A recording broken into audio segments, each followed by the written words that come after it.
ដើរលេងជាមួយនឹងបងអ្នកពោតាក់មិនអ្នកបាត់ដបងមកអញឯងជាងចឹងចូលប្រឡងជាប់ដែរអីតារាងកិត្តិយសនឹងមកចាញ់ថ្មីដៃជាមួយវិញ្ញាសាផ្លែផ្លែមិនត្រឹមតែប៉ុណ្ណោះក៏មានវត្តមានបេក្ខជនដ៏មានប្រជាប្រិយភាពជាច្រើនរូបមកពី Master Chef រដូវកាលទី3ផងដែរខ្លាចអារម្មណ៍រីករាយក្នុងកម្មវិធី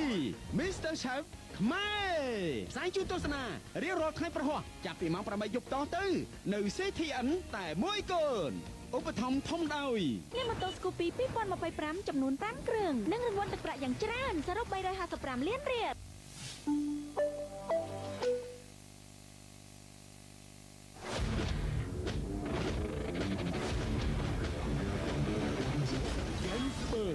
លើកស្ទួយកីឡាករគុនខ្មែរឡើងដល់កម្រិតពិភពលោកសងវៀនប្រដាល់គុនខ្មែរដ៏ធំអស្ចារ្យរបស់ក្រុមហ៊ុនស្រាបៀរ Gensburg មកដល់ហើយ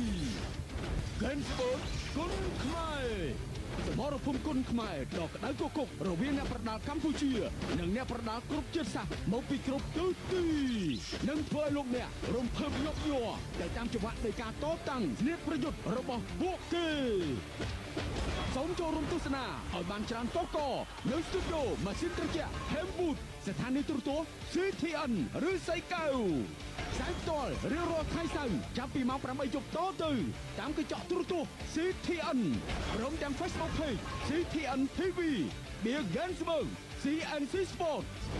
Gensburg គុនខ្មែរឧបត្ថម្ភជាពិសេសដោយ Amazing taste. Gansberg, a real German premium beer. ពិសាដោយការទទួលខុសត្រូវជំនាញនោះពីកាន់ពេញញើមកកាន់ Gansberg ធ្វើឲ្យបងជាបើពេលដែល Shorty on twerk បើសិនលេងចង់លេងពិសាដោយការទទួលខុសត្រូវ Idol I confidence Boost Strong ញ៉ាំ Boost Strong ឆ្ងាញ់ជាងគេតែខ្មុំ Crazy ទាំងឆ្ងាញ់ទាំងអនាម័យលើពីតែជ្រក់ធម្មតាលោក Spalletti គឺជាអតីតគ្រូបង្វឹកក្រុមបាទអ៊ីតាលីឬក៏ហៅថាក្រុមយក្សអ៊ីតាលីគាត់ធ្លាប់ដឹកនាំអ៊ីតាលីធ្វើបានល្អមែនទែនពិសេសគឺចូលរួមព្រឹត្តិការណ៍ធំៗមិនថា Euro យុទ្ធសាស្ត្រនៃការដឹកនាំរបស់លោកពិតជាតែងតែជួយអ៊ីតាលីមានប្រសិទ្ធភាពជាក់ស្ដែងឥឡូវនេះគាត់បានចាក់ចេញពីអ៊ីតាលីហើយក្រោយពីចែកផ្លូវគ្នាមួយរយៈមុនឥឡូវនេះលោក Spalletti ក៏បានវិលមកកាន់វិស័យបាល់ទាត់វិញធ្វើជាគ្រូបង្វឹកដឹកនាំក្រុមសេះបង្កង់ស៊ូនទូដោយកុងត្រាគឺរយៈពេលតែជាង1រដូវកាលនោះទេតើយុទ្ធសាស្ត្រតើព័ត៌មានតាក់ទងទៅនឹងការវិលត្រឡប់មកដឹកនាំស៊ូនទូយ៉ាងណាតោះតាមដានទស្សនាជាមួយនឹង Sport Plus ទាំងអស់គ្នា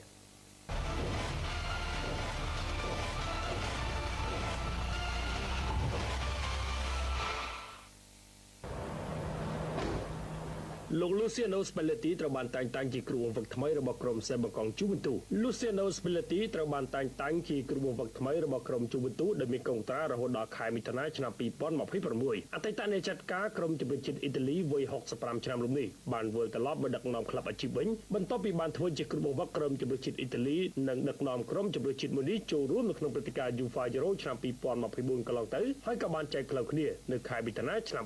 2025លោក Spalletti ដែលល្បីល្បាញដោយតែគ្រូបង្វឹកមានយុទ្ធសាស្ត្រច្បាស់លាស់និងតាក់ទិកបែបប្រយុទ្ធលោកមកជំនួសសម្ដែងលោក Igor Tudor ដែលត្រូវបានចាក់ចេញពី Juventus កាលពីចុងខែតុលាកន្លងទៅនេះ Juventus បាននិយាយថា Spalletti គឺជាគ្រូបង្វឹកដែលស័ក្តិសមបំផុតដើម្បីស្ថាបនាអត្តសញ្ញាណថ្មីរបស់ក្លឹបនិងនាំក្លឹបត្រឡប់ទៅរកភាពខ្លាំងឡើងវិញនៅក្នុងក្របខ័ណ្ឌ Serie A សូមចាប់ផ្ដើមថាអំឡុងពេលដែលគាត់ដឹកនាំក្លឹប Napoli លោក Spalletti ធ្លាប់ឈ្នះពានរង្វាន់ក្របខ័ណ្ឌ Serie A រដូវកាល2022-2023ដែលជាការឈ្នះជាលើកដំបូងនៅក្នុងរយៈពេល33ឆ្នាំការមកដល់របស់គាត់នៅ Juventus បង្ហាញអំពីការចាប់ផ្ដើមសក្តានុពលថ្មីដែលផ្ដោតលើការអភិវឌ្ឍយុវជនបាល់ទាត់បែបទំនើបនិងការលេងដែលមានចង្វាក់លឿនជាងមុនអ្នកគ្រប់គ្រង Juventus សង្ឃឹមថាការមកដល់របស់លោក Spalletti នឹងនាំមកនូវភាពរីកចម្រើននិងភាពជោគជ័យ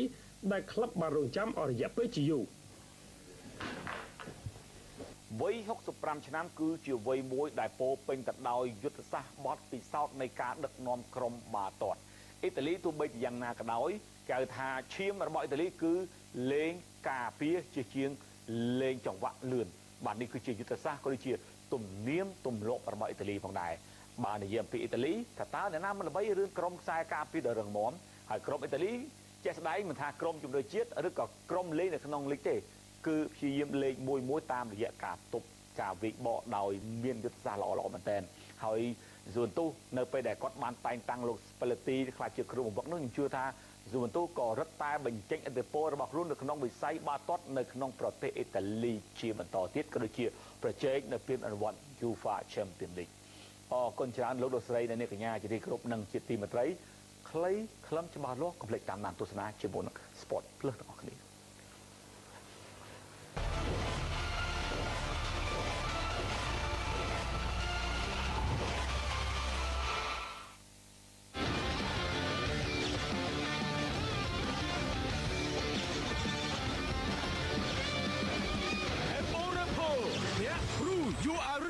សប្តាហ៍ទី3ពីមួយសប្តាហ៍ទៅមួយសប្តាហ៍ការប្រកួតប្រជែងកាន់តែកុះក្រៅលើ Step Tempo